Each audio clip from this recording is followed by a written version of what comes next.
What I talk about there is the difference between content, which is what we're talking about at the top line, and context is the emotion that's running under the surface. Welcome to a brand new episode of the M&A Mastermind Podcast presented by Cornerstone International Alliance. I'm your host, Nick Olsen. On this show, I get the opportunity to talk with the brightest minds in lower middle market M&A. Together, we discuss industry intelligence, deal management, shared successes, specialized expertise, and much more. If you serve the small to medium-sized business owner, this show will offer you tactics and insights you can use and implement now to become a master in M&A. Hello, everybody. Welcome to a brand new episode of the M&A Mastermind Podcast. I have a great guest here today.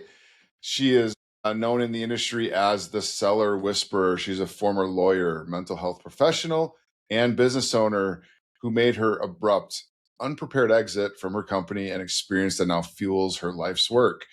She is the author of The Seller's Journey, a business fable about navigating the emotional obstacles to selling your business. She's a keynote speaker who talks about the psychology of business owners and how it makes it easier when it's time to let go. Denise provides advanced training to advisors at some of the world's largest financial institutions, law firms, and accounting firms. Her philosophy is simple but powerful. It's a transition, not a transaction. Please welcome Denise Logan to the M&A Mastermind Podcast today. Denise, thank you so much for joining the show. How's it going? Oh, it's so great. Thanks for having me, Nick. I appreciate it. Yeah, I'm really excited about our conversation here today as, the work that you do is unique and just your perspective and your angle at working with the clients that you work with, is just a different way to think about it. And I think the work you're doing is amazing. And, for our listeners here today, whether you're an M&A advisor or a business owner, I think your story will resonate with a lot of people. So to start off, I mentioned in your intro, you're the seller whisperer. You're a lawyer by trade, mental health professional, and now you're one of the leading voices on the emotional side of selling a business. So what does the seller whisperer mean and do? Thanks for having me, Nick. So, in so many transitions, the sale of a business, the business owner is going through two things at once. There is the transaction, which is all about the technical aspects of selling the business. And then there is the emotional transition that person is going through. And you think about in all of the other parts of our life, we go through transition with other people. So think about when our last child leaves home. We have language for that, right? What do we call it when the last child leaves home? Do you know? Well, I know you have an empty nest. You're an empty nester. Empty nest, for sure. And so if you think about it, or any of your listeners, you drop your child off at college and you're so happy that you got them there. But then you come home and you're setting the dinner table and you have 3 plates when you should only have 2. And there's a huge emotional hit that comes. And no one shames you for that you're feeling emotion about this change that just happened. And yet for our business owners, the emotion that comes up around selling their business is something that many professionals either don't understand or wish would get out of the way. And I know for lots of owners, including myself, when I went through my own exit, there are two. Part of what was happening for me is I got what I wanted. No, I got what I wanted. That moment, and for lots of our business owners, we hear it in the industry a lot that their business is their baby. And yeah, for sure it is. And sometimes it might be their favorite child, even over their natural children. It certainly is that kind of transition that I see going on. So I usually come into a transaction through a banker or a wealth manager or a buyer, sometimes a family member, someone who sees that the owner is struggling to let go or is likely to. And I come alongside them and the professional advisors to navigate all of the emotional arc of letting go. So when is that? So let's take an M&A advisor who talks to a business owner, for example, and they're trying to understand, is the business ready? The numbers make sense, but are they mentally and emotionally ready. Is that the point that, you would bring in someone like yourself to talk to the business owner and to understand what that looks like? For sure. And this is probably true for you as well, Nick. There's where we come in and where we should come in. And those Right. might be wholly unrelated to each other. So Mhm. sometimes I will come in early, sometimes even before an owner has met their M&A team. Someone has said, I think this owner might struggle to let go. Sometimes I come in because we're in the middle of a transaction and the owner has stopped talking to anyone. And then I come in. Sometimes I will come in after the owner has exited, but they are not thriving on the other side of the sale. So it might be that they're struggling with an earnout or they are really in a funk after selling their business. And I'm happy to give you a couple of examples of each of those places if that would be useful. Yeah, I mean, what I'm thinking, I would love an example because it's always good to learn through that. But you do hear a lot of stories about, and I love the example of, you're in the middle of a transaction and the business owner just shuts off or is just different, or you just know something's off. Yeah. Maybe I'll Because give you an example there from let's do it. that middle point. Let's do it. So, what I would say to anyone listening is don't get hung up on the industry or the deal size. The emotional arc that an owner is going through is exactly the same, no matter what industry, no matter what size of deal. But this deal I'm going to tell you about is an $85 million manufacturing company. 8 weeks before closing, the seller suddenly announced that he would not take a penny less than 9 times EBITDA, which is great, except his deal was at 6.2. And so that's a little bit of a delta to bridge. And he had reached a frustration point where he stopped talking to his investment banker. He was no longer talking to the lawyer. So I got a call from the banker who said to me, I think my client went crazy. I said, yeah, it sounds like it. Let's see if we can figure out what scared him and what hidey hole he went into. Can I coax him out and get him back on track? So what I learned was that this owner's original plan was to sell the business, buy a sailboat, and sail around the globe. You can get a pretty good boat for 85 million bucks. So Mhm. this is probably not about the money. Then I discover that 2 weeks before he asked for this financial unicorn, his wife said, I'm not doing that. I do not want to be stuck in a boat with you far away from my grandkids. I'm not doing that. Can we agree, Nick, that no owner in that situation is coming back to the deal team and saying the deal is off because my wife won't let me do what I want to do? Not going to admit that. Right. Instead, he asked for something that he knew he couldn't get so that when the deal unraveled, it would be about you, not about him. So once I sorted out what was happening, I did individual work with he and his wife separately. And then I brought them together with a solution where he would buy the sailboat and sail. And every 6 weeks, she would take one grandchild, fly to where he was, and they would do 2 weeks on land building memories with the grandchild. Then she would fly home and he would sail on. Boom, our deal was back on track, closed on time at its original asking price because it was never about what it looked like it was about. Right. Right. Yeah, that's just, you got to kind of peel back the onion there as to, what's really happening, and it's just like that. And the funny part is, I often hear when I tell that story, someone will say, well, why didn't she say that earlier? And what I would say is, if you've been married longer than 5 minutes, you have not said no to every jacked up idea that your spouse came up with, or Mhm. you would not be Right. married anymore, Right. right? You're probably How like, long? yeah, that's great. He thinks he wants that, but that's never going to happen. Right. And then what happened is the closer they got to that moment, the more real it became for her. And one of the things that I see often with advisors is that they're really great at asking questions about the business.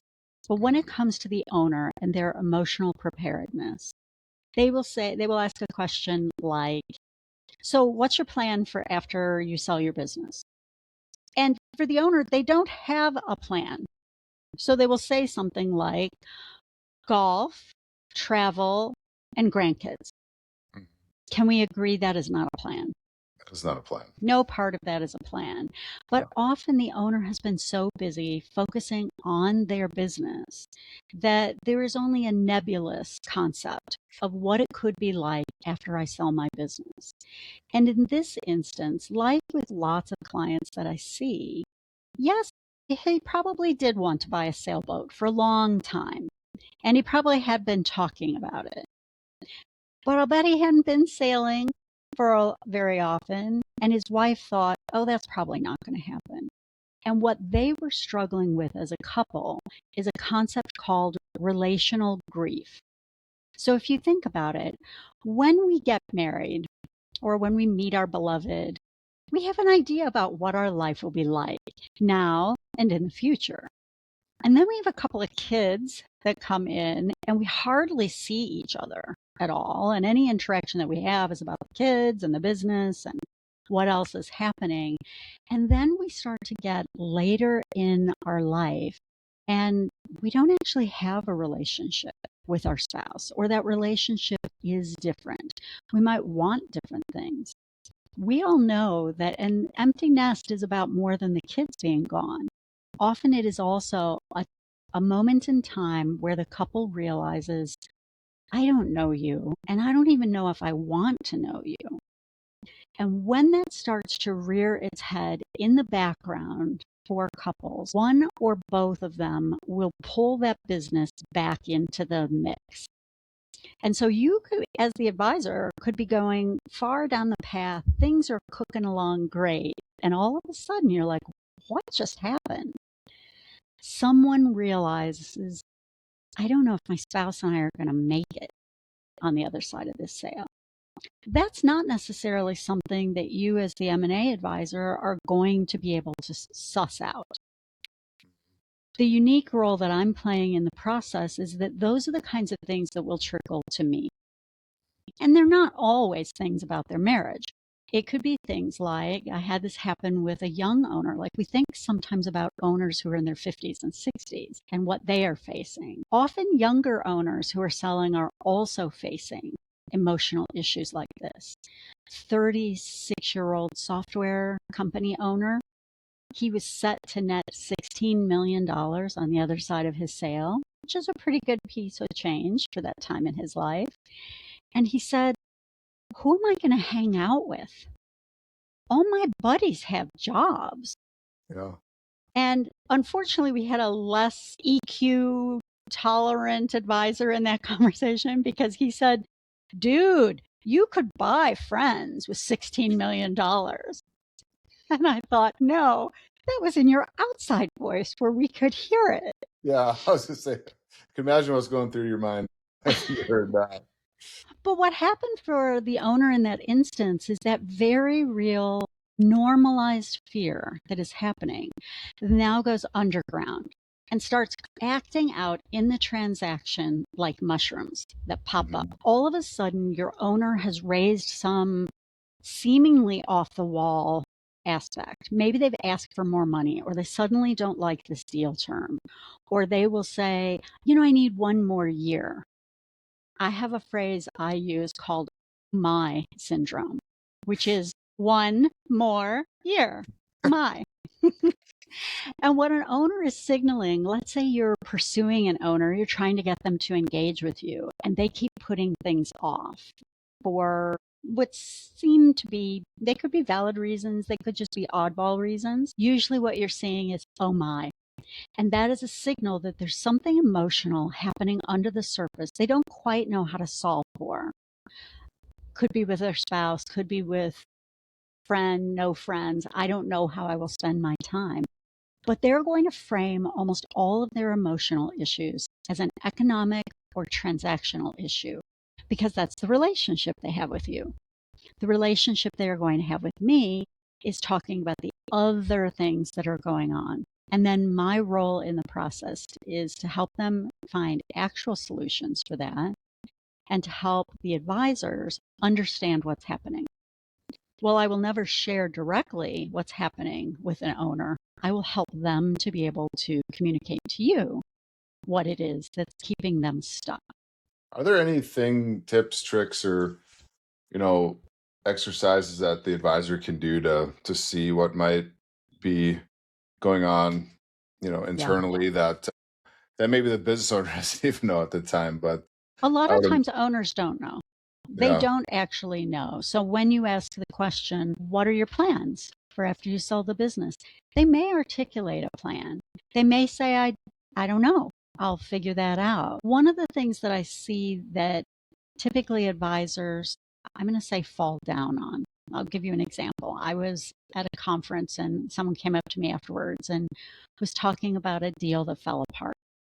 And he said it was a father and son owned this business, and the father was not all that active in the business. So the M&A advisor was dealing primarily with the son. And he had said to the son, is your dad ready to sell? And the son said, oh, yeah, no problem. We're good there. And so, no surprise to me, and perhaps not to anyone listening, they get very close to the end, and all of a sudden the dad does have a problem. He doesn't want to sell, or the money isn't right, or.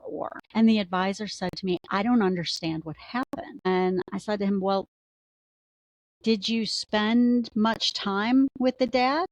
And he said, well, no, the son told me he was good. So here was my reply. If the son told you the financials were good, would you not look at the books? Would you take his word for it? No, of course not. But the reason that that often happens on the part of advisors is because you're focused on your part of the process. And the part of the process that I live in, the messy emotional middle, is not necessarily the place that you're comfortable with. So when you hear an answer from an owner and you're like, oh, good, check, that could be because you don't know what to do with it, or you might be worried if you hear something, oh no, I might not be able to take on this transaction. There's two different dynamics there that maybe pose two different questions. One would be the, business partner, even though they're in their instance of father son, maybe you got two business partners, or so I'll start there, but I want to go back to the spouse component too. But when there is one business owner who may be the lead or the forefront that you're working with, it sounds like you would highly recommend that you still keep the other one engaged. If you're maybe, how do you do that in a way that it's meaningful, but also, if there's one that doesn't want to be as involved, there might be a reason for that, and the other one's taking the lead. Like, just how do you manage that dynamic to make sure he would have been able to uncover that the dad might have some underlying concerns or reasons that he didn't want to move forward? This is part of our own self-reflection as professionals. Am I too worried that I might discover something that I don't want to know? And therefore, I'm willing to accept information from my client because I want this engagement. And I'm convincing myself as the advisor that, oh, yeah, I'm sure he's right, that his partner's on board. Or it's easier to deal with this partner. So I'd rather continue dealing with that partner, and I'm sure everything will work out in the end. I don't know if I'm not going to ask you to nod your head yes or no, whether you've ever been in that situation, but I see it a lot where some of the professionals in the process, they just want to sign up a deal.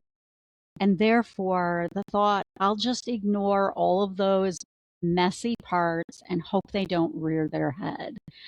I think that's a part about being self-aware enough as professionals to know, does it make sense for me to take this transaction, given the things that I see, or the resistance of an owner? Or sometimes we'll have, let's say the husband is running the business, and you say, well, I'd love to meet with your wife. And he says, don't worry, she's not really involved. None of that matters. That could be true, but for anyone who's listening to this right now, she has a voice that's happening in this, whether you're hearing it or not. And it might be happening total undercurrent.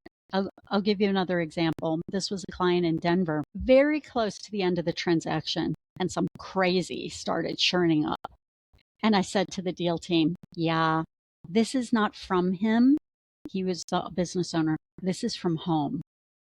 Because at work, he is a bully. He is always involved in conflict. There's always something churning at work. And Mama just realized that the bully is going to be home with her full time. And she is scrambling unconsciously. Like, this was not even something she was intentionally doing, but there was emotional scrambling happening. How do I stop this from happening? Because the bully is going to be with me all the time. So once that surfaced, I did some individual work with her, but I got him involved in a boxing program. Now, we talked about it being for his social needs and his physical fitness needs, but it also was meeting this bully need for him. Once he locked onto that boxing program, all of her chaos settled down. The deal closed, and he did a great transition with the new owner because he didn't need to be in there metaphorically punching everyone in the snout all the time to get that need met. Mm-hmm. Can I talk with you a little bit about the needs that we get in our businesses? Yes, absolutely. So for the most part, we talk about the financial, right, the economic and the financial security aspects. When I meet a new owner, the question I ask is, what does work provide for you other than money and financial security? Because we're not selling your business if you're not getting money and financial security, right? You're just going to keep running it or shut it down or whatever. So let me say that question again. What does money provide for you? I mean, what does work provide for you other than money and financial security? And often the answer that I hear from owners is, like, what else is there? Because we're often really focused on that is the reason we work, for money and financial security. So I will work through with an owner to identify 15 unique things that they are getting from their work. There's no magic to the number 15, but the reason I have used it is because the first 2 or 3, even the first 5 that come up are surface level. So, Nick, what do you get from work other than money and financial security?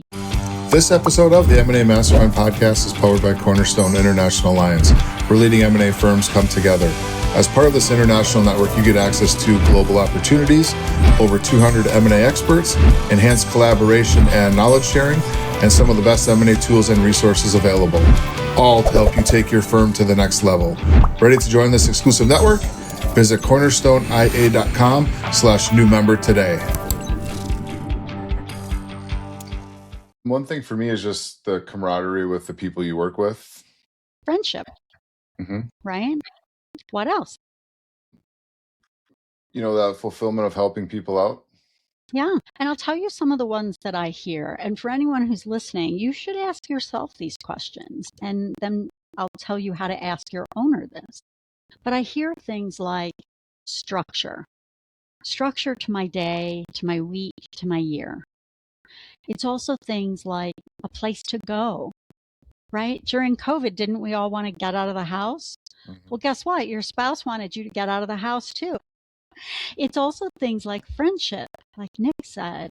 It's also intellectual stimulation, the thrill of the chase or the thrill of the kill, if there's any sales related part. Those are some pretty early ones that I will hear. But then we start getting into the tougher ones. Things like, I am the wisdom keeper at my business, right? The business owner is often the person who knows everything about their business, and they are used to people coming to them and valuing their wisdom. I don't know about in your house, but the people who live in my house do not necessarily value my wisdom the way that people in the outside world do. But it's also things like power. At work, when I say I want something done, it happens. Again, the people in my house do not seem to think that because I said I want something done, that it should happen. That is true for our owners too. So we start getting into some of the messier parts of what they get from work. I was involved in a family business transition from the father to 3 sons. And in a session, the sons were like, Dad, when are you going to let go? Mom's been waiting to travel with you for 35 years, and you keep using the business as an excuse. He stormed out of the meeting. That was more work for me to be doing with him over Thanks, there. guys. But first, I said to the sons, does your dad like to travel? They said, no, he's like a crazy homebody. He never wants to go anywhere. And I said, do you see what you just unconsciously did there? You accidentally put in front of him the scariest piece. One of the things that work had been providing for him was an excuse to not have to travel. Because it's way easier to say to your spouse, honey, I'd love to go on that cruise with you, but the business needs me right now. It's much harder to say, I don't think I can stand more than 2 consecutive hours of your yapping, right? So it's easier to say, I'd love to go, but I can't. There are a lot of things that our owners are getting from their business. And until they can see a way to get those needs met outside of their business, they are probably going to put up roadblocks. And they don't even know they're doing it. Right. You'll also see that an owner will sell and shortly after will try to figure out how close to the line can they come on their non-compete. Can I do this in another company? Can I start this kind of company? What I see happening for an owner in that instance is that they're missing the things they got from work, like friendship, like structure, like power, but they don't know how else to get those needs met in their life. And so their brain tricks them into thinking what they are missing is work, when what they're missing is what they were getting from work. Which is essentially different, right? Yeah. And as an advisor, you could ask that very same question. And I encourage you to ask it of owners when you are meeting with them, instead of asking them, what's your plan after you sell your business? They don't have a plan. That's like asking 5-year-olds, what do you want to be when you grow up? Because what do they know? Fireman, nurse, YouTube expert, right? Whatever. They don't know what else their options are. Right. Instead, ask them this question. What does work provide for you other than money and financial security?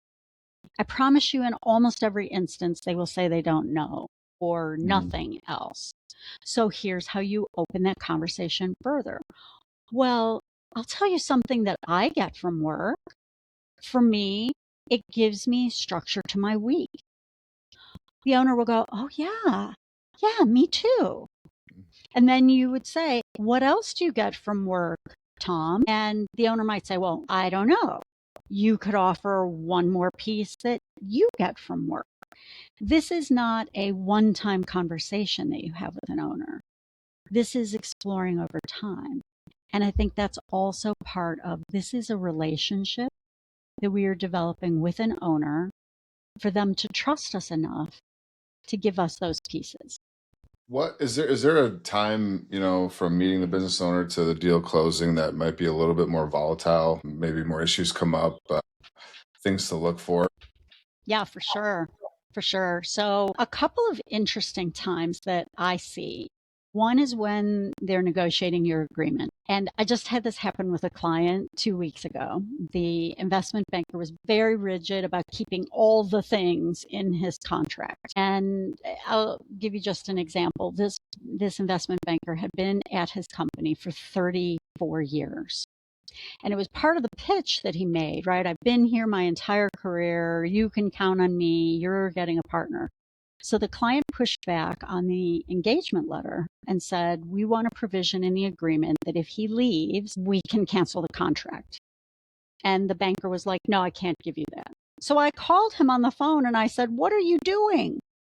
Like, why are you being a numbskull about this? Are you going somewhere after 34 years at your company? Like, are you leaving next week? Give them that. And he said, I can't. If we put that in the contract, it might get out. I was like, what are you talking about? You used it as part of your pitch. Ultimately, the client, for a variety of reasons, that's just one of many issues that were there. The client said, we're going to go back to the market and find a different investment banker. They lost out on a $2 million fee. Wow. With that client because the banker was rigid. This is what I will tell you what the client needed to see is that instead of just negotiating hard with me, will you negotiate hard for me? And the client is testing you early on about things like that. You don't have to give away the farm, but are you being rigid just to show them they don't feel like, oh, you're a great negotiator when you negotiate against your client? They actually think that it will be difficult later. Another moment when an owner gets scared is during, and I say scared, they won't use that word, is during diligence. So remember, the owner is used to being the person who knows everything about their business. And I guarantee you that in the diligence process, questions are going to be asked that they don't know. Or they are anxious about, are you going to find something that I did wrong?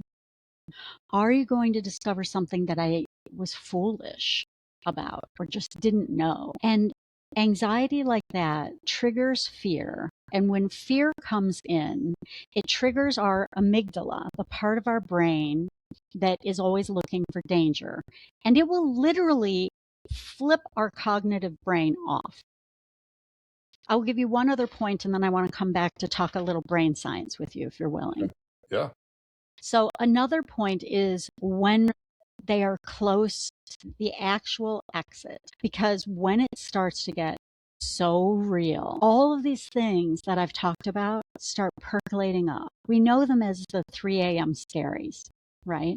They wake up at 3 a.m. and they're like, oh my gosh, am I not going to be able to park my sports car in the office garage anymore? I might not be able to do that. I better ask for that. And if the buyer pushes back, they're like, yeah, you know what? The deal's off. When we know that is a small negotiable piece. What happens is the things are churning up. If they don't have a place to offload that emotional distress, it will continue to kick up. So I'll give you a small example of that. Do you know the children's game Chutes and Ladders? Mm-hmm. So I grew up in Canada where it's called Snakes and Ladders, which is a completely nutty thing to call a children's game. But if you think about how the game is played, you spin the dice, you spin the dial or roll the dice, and whatever it says, you move your marker along the board.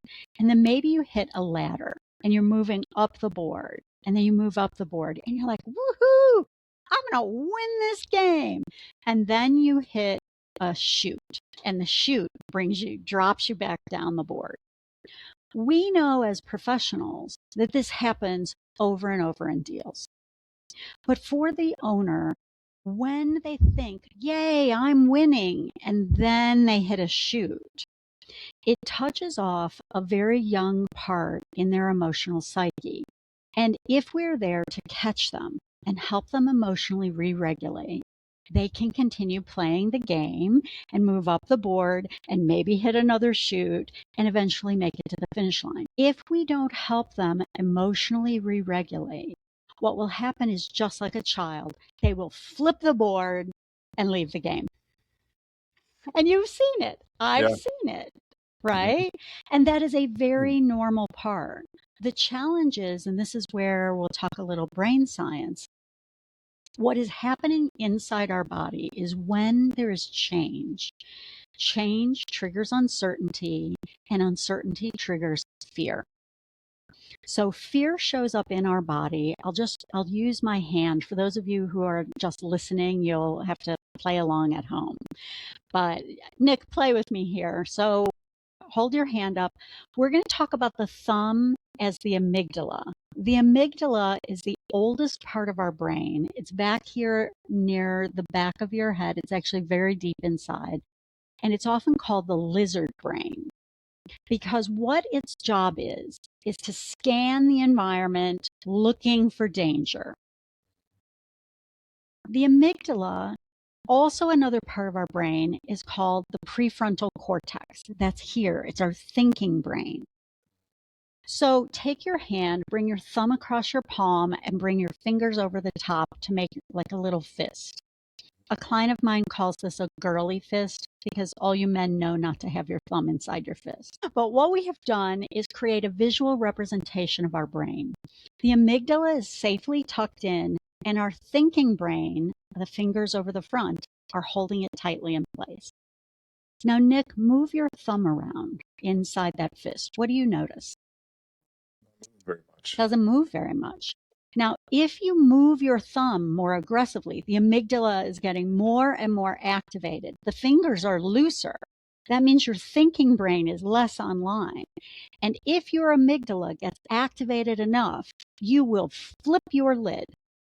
You will literally pop your thinking brain off, and then the deal is all lizard all the time. Like the scared part is running the process. The difficult part is that we cannot talk our prefrontal cortex back online. And anyone who has ever had a toddler or been in a grocery store where a toddler and a mom are having a conflict knows what this looks like, right? The toddler is on the floor or shouting, and the mom is getting more and more upset because her amygdala is probably saying, oh, people are watching me. My kid is out of control. I have to solve this situation. If the mom if she calms her body first and she takes the child and brings the child to her body, the child will attune to that calm and it will settle down. If, however, mom stays all lizard and the child is all lizard, no resolution happens. And we all know who wins, right? Any of us who have had kids or seen it, the child wins. Now, I know enough advisors or even owners who are listening to this call. The solution is not to hold your client close to your chest. Like we all got that memo, right? That's off the list. But it's about understanding what is happening in the transaction that is also scaring the advisor. Because when your owner starts getting scared, I bet most advisors also start getting scared. Oh no, there goes my commission. Or if you're an attorney, you're like, that lawyer is getting the better of me. My client's going to think I'm a dope or I didn't protect them. That's triggering everyone else's thinking brain offline. So one of the first things I do is teach owners and their professional team how to calm yourself back down. And I will do in a deal, I will do what I call an all hands on deck meeting, where I want all of the team members to know what triggers each of us. Not so that we can trigger each other, but so we can watch for it. And I also want to normalize this process so that when someone is dysregulated, when things are starting to go offline, we can call a brief timeout, not because someone's being naughty, but because we recognize something just happened. And I'll bet, Nick, you have been in any kind of a meeting, maybe even at home, where all of a sudden you're like, what just happened here? Mm-hmm. You're having a conversation, it's going well, and all of a sudden, whoops, not at all. What I talk about there is the difference between content, which is what we're talking about at the top line, and content, which is the context. So content is the top line. Context is the emotion that's running under the surface. You might be in a meeting and an owner's amygdala spots a face, a facial expression that triggers an old part of them that realizes that's the face my dad made before all hell broke loose, or when my mother was dismissing me. That's going to trip the amygdala. When I see something like that happening in a process, I'm just going to push the pause button briefly. I'll say, hey, let's take a break. What just happened here? Often the other people don't know exactly what happened, but what I want to get at is what just scared someone or created an emotional reaction. And you know this in your own life. Anyone listening, you know the argument you have with your spouse about why you put the mustard on the wrong shelf in the refrigerator and why how could you? Can we all agree that's not about the mustard? Never. Definitely and not. If you stay top line to arguing about the mustard, you never reach resolution. If you push pause and you figure out what just happened, that your spouse is safe enough to say, when you don't put the mustard back, I think you don't listen to me. And when I'm worried you don't listen to me, I think you don't love me and you might leave me. And that makes me scared. Whoa, that's a whole other conversation Yeah. than what does it matter where I put the mustard? Right. Go from mustard to leaving your spouse. That's But that is what's going on in our deals. mhm. That you're talking about a contract term or something about whether the buyer is going to buy the building or not. And what's going on for our owner is all of that. And that's where I live, in there, to help make sure all of that is continuously being addressed so that you can keep dealing with the top line.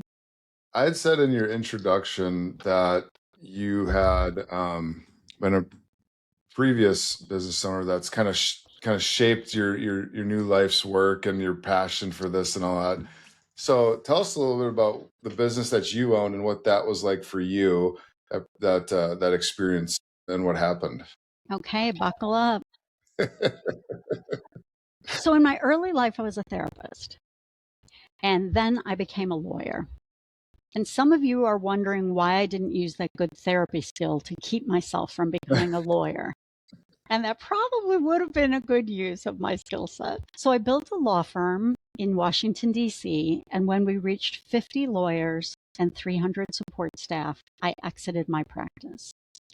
And Nick, as you said in my introduction, I made a super ugly, choppy exit. This is not what I tell my clients to do. The truth is that I tried to exit my business at least once, close to twice before. And I had brought in professionals who did their jobs, but they did their jobs without listening to what I wanted. So I was ready to leave. And each of those professionals said things like, oh, yeah, but if you just double down and you do 5 more years, you can really make it to this other number. And I tried and I realized I'm burned out.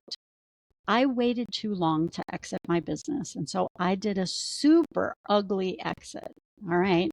Everybody lean in. You're going to hear the truth. What I often tell out there is what I call my sanitized version. That I exited my business and bought a motorhome and ran off. And that is true. But the part that's in between that is that I knew I wanted out and I couldn't seem to figure out a way to exit my business and still have the approval of the people around me who wanted me to just stay, keep working, you're making money, keep going. So I had been driving to work trying to figure out what angle to hit my car on the embankment to flip it. Not to kill myself, but because part of my psyche was like, I'll bet if I make a big enough mess, I can get out of this thing. People will understand I can get out.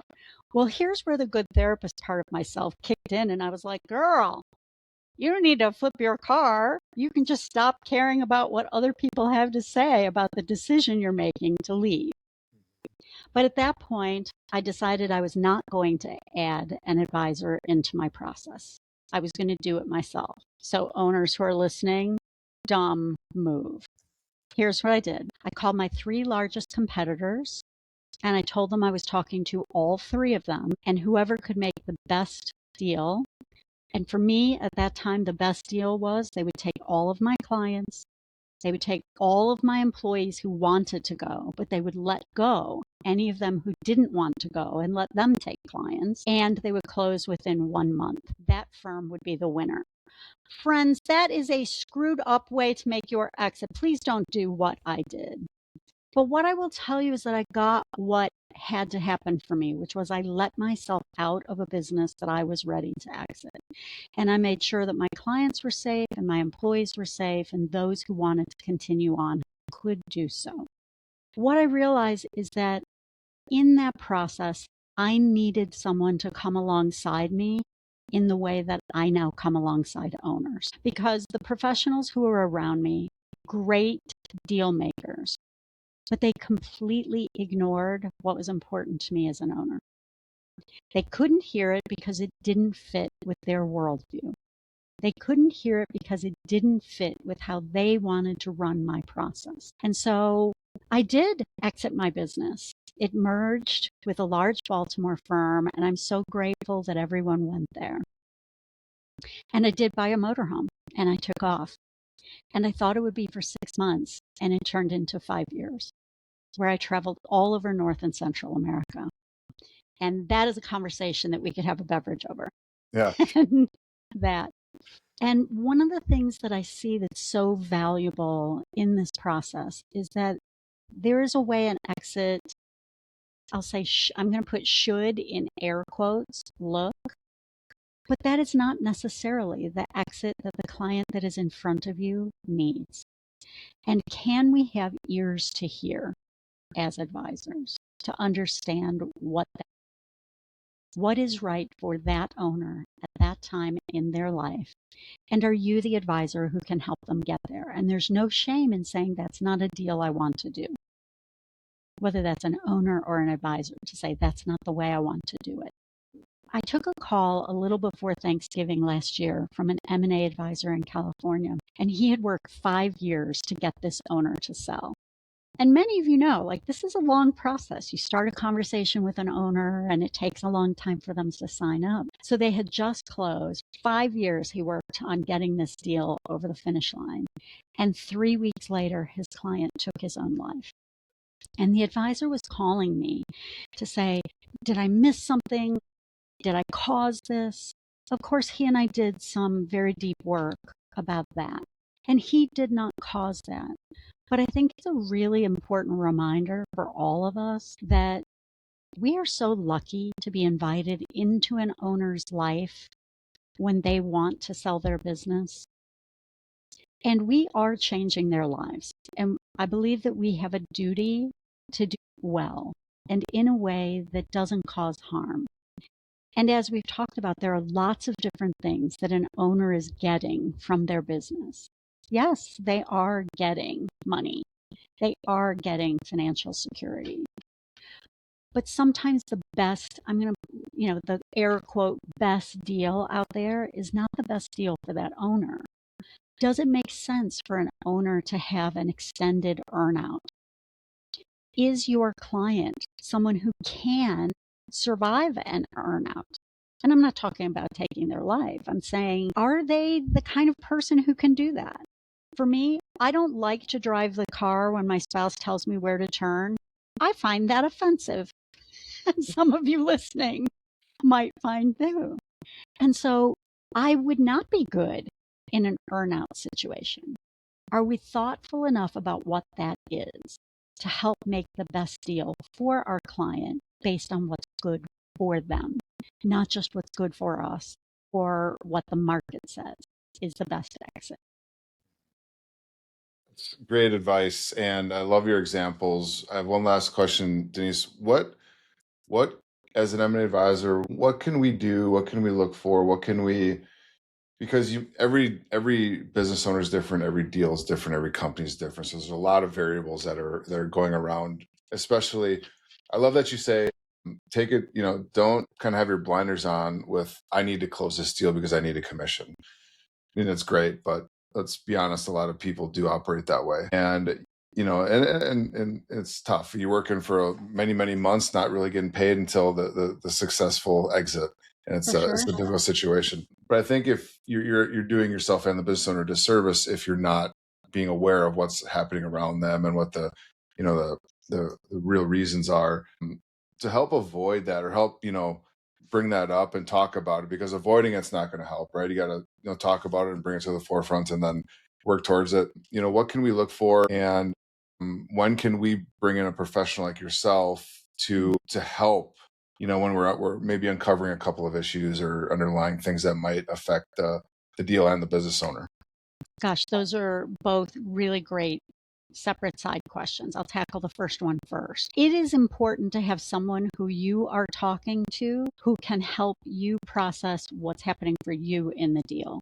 And I often do that with the advisors in a process that I'm involved in. It is perfectly normal as the M&A advisor to be thinking, he's about to kill this deal and I'm not going to get my fee. That is a normal human experience. You got to have somewhere to process that isn't someone in your firm, because often your firm has the same goal, right? We got to get this deal closed and they are going to pressure you. It may or may not be another M&A advisor. You can always call me and I happily talk lots of professionals off the ledge when that happens because it's real and your client is feeling it. Just so you know, they also know that you're feeling that and they can feel the pressure. There's a reason why a sales funnel is called a funnel because it's designed to be squeezy and push you down. Your client can tell when you are squeezing them and forcing them towards something. That is a place to take yourself out, talk to someone else who can help you reground to why are you doing this work? Yes, it is because you get paid, but if that's the only reason you're in this business, it's the wrong business to be in. And help you come back to grounding. So that is about that piece. I will tell you there's something that you might see also that happens in deals. The closer you get to the end, the more likely the owner is going to fight with you about your fee. Yes? Have you seen it? Probably everyone on the It's call. getting real. Yeah. Yeah. Read it early on.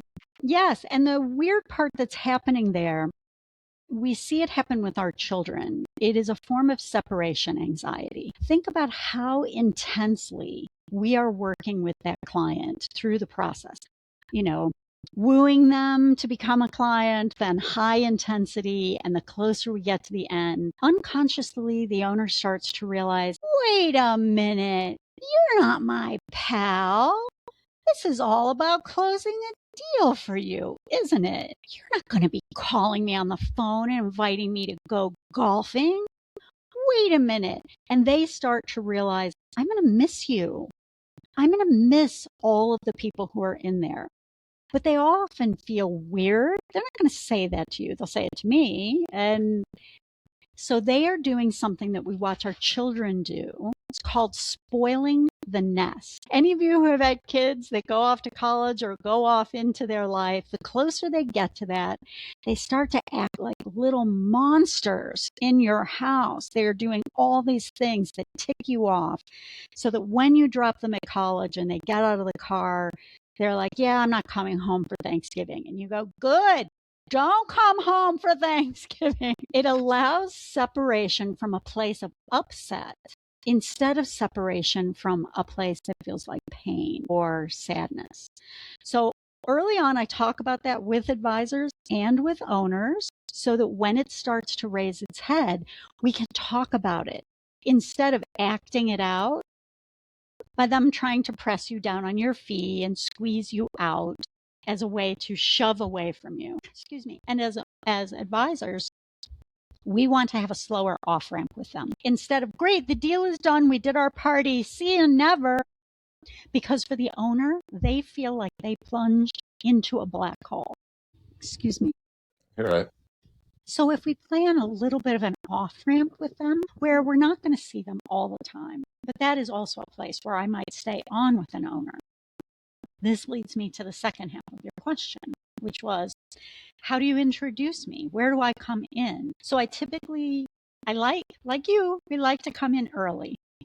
When I come in early, the best, easiest introduction is to say to them, selling your business is a tumultuous process, and everyone is going to be focused on the transaction.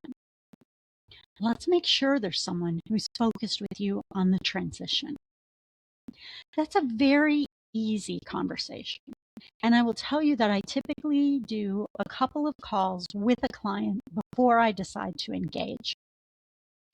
And the reason for that is, number one, I am too old to drag a goat with a rope around its neck to the finish line. But also, I don't want you to be involved in a process where I don't think the owner is actually ready or able to complete. Now, the question is, can you hear that as an advisor if I tell you that? And that is separate work. I did that with this was a business broker. He had a client who he had brought 3 buyers to, and she had rejected each of them. And I had one call with her, and I realized, oh, yeah, she's not going to close.